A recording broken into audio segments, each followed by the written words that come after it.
എങ്ങനെയുണ്ട് ആളുകളൊക്കെ കാണുമ്പോഴൊക്കെ ആ പ്രതീക്ഷ നിലനിർത്താൻ? ജനങ്ങളുടെ മുഖപ്രസന്നത തന്നെ ഞങ്ങൾക്ക് അഭിമാനം കൊള്ളിക്കുന്നുണ്ട്. UDF തിരിച്ചു വരാവുന്ന ഒരു കേളികൊട്ട് നിലമ്പൂരിൽ നടക്കാനിരിക്കുകയാണ്. ചാണ്ടി ഉമ്മനൊപ്പം ഓടി എത്തുന്നുണ്ടോ? ഓ, ഭയങ്കര ഓട്ടക്കാരൻ. ഭയങ്കര പ്രചാരണമാണല്ലോ, ഓട്ടം ഭയങ്കര. ഞാൻ 25 വർഷമായിട്ട് ചെയ്യുന്ന കാര്യം ഇത് പുതല്ല, ഇതെന്റെ 25 വർഷമാണ്. പക്ഷെ ഇത്തവണ റെക്കോർഡ് ഇടുമെന്നാണല്ലോ പ്രതീക്ഷിക്കുന്നത്. അതല്ല, ഇപ്രാവശ്യം കണക്കെടുത്തു, ഇതുവരെ കണക്കെടുത്തിരുന്നില്ല. കാരണം എന്റെ അടുത്ത് പാർട്ടിയുടെ നേതാവ് ശ്രീ ജയന്ത് വന്നപ്പോൾ തന്നെ പറഞ്ഞു 3000 വീട് കയറണമെന്ന് പറഞ്ഞു.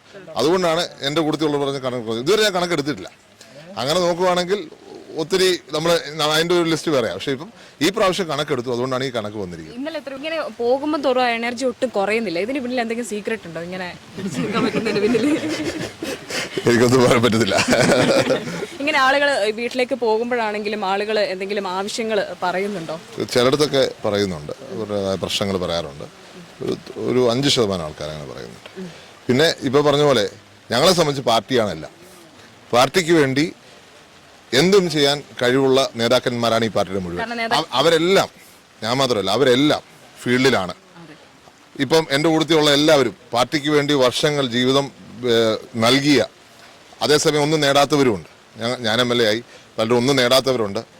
യൂത്ത് കോൺഗ്രസിന് സംസ്ഥാന വൈസ് പ്രസിഡന്റ് ശ്രീ നുസൂറുണ്ട്, ശ്രീ ഔട്ട്റീച്ചിൻ്റെ ചെയർമാൻ ആയിരുന്ന മുതാരയുണ്ട്, അടക്കമുള്ള എല്ലാ നേതാക്കന്മാരും ഞങ്ങളോടൊപ്പം ഉണ്ട്. അങ്ങനെ ഞങ്ങൾ പാർട്ടിക്ക് വേണ്ടി പ്രവർത്തിക്കുക, UDF വേണ്ടി പ്രവർത്തിക്കുക, അത് ലീഡർഷിപ്പ് പറയുന്നതനുസരിച്ച് പ്രവർത്തിക്കുക. അപ്പുറത്ത് PV അൻവറിന്റെ പ്രധാന ഉദ്ദേശം തന്നെ അരണി ചോക്കത്തിന്റെ വോട്ട് എങ്ങനെയെങ്കിലും കുറയ്ക്കാന്നുള്ളതാണ്. അതിന് സാധിക്കുമോ? കോൺഗ്രസ് മാത്രം ഫാക്ടർ.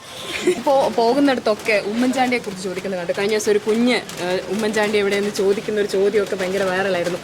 ഇതുപോലെ തന്നെയാണ് പോകുന്നിടത്തൊക്കെ ഉമ്മൻചാണ്ടിയെ കുറിച്ച്? അല്ല, ഞാനിവിടെ വന്ന ആദ്യ ദിവസം ഒരു തൊഴിലുറപ്പ് പരിപാടിയുടെ സ്ഥലത്തോട്ട് ആദ്യം പോയത്. അവിടെ ചെന്നപ്പോൾ ഒരു ഉമ്മ വന്നപ്പോൾ തന്നെ കരയുന്ന ഒരു കാഴ്ചയാണ്. അതേപോലെ മറ്റൊരിടത്ത് വെച്ച് മറ്റൊരു വ്യക്തി കണ്ണുനീര് വരുന്നൊരു കാഴ്ച ഞാൻ കണ്ടു. അപ്പം ഞാൻ രണ്ടിടത്തും പറഞ്ഞു, വിഷമിക്കരുത്. ആ കുട്ടിയോട് പറഞ്ഞു തന്നെ ഞാൻ പറഞ്ഞു നമ്മുടെ കൂട്ടത്തിലുണ്ട് എന്നുള്ളത്. കാരണം എന്നെ സംബന്ധിച്ച് ഞാൻ അദ്ദേഹത്തിൻ്റെ മരണത്തിന് ഞാൻ പറഞ്ഞു, എന്നെ സംബന്ധിച്ച് അത് മരിക്കുന്നില്ല. അത് യാഥാർത്ഥ്യമായി ഇന്ന് കേരള സമൂഹത്തിൽ ഓരോരുത്തരുടെ മനസ്സിൽ, അദ്ദേഹത്തോട് സ്നേഹമുള്ളവരുടെ മനസ്സിൽ ഇന്നും അദ്ദേഹമുണ്ട്. അദ്ദേഹം ഞങ്ങളെ സംബന്ധിച്ച് മരിക്കുന്നില്ല. ഈശ്വര വിശ്വാസികൾ ആരും മരിക്കുന്നില്ല.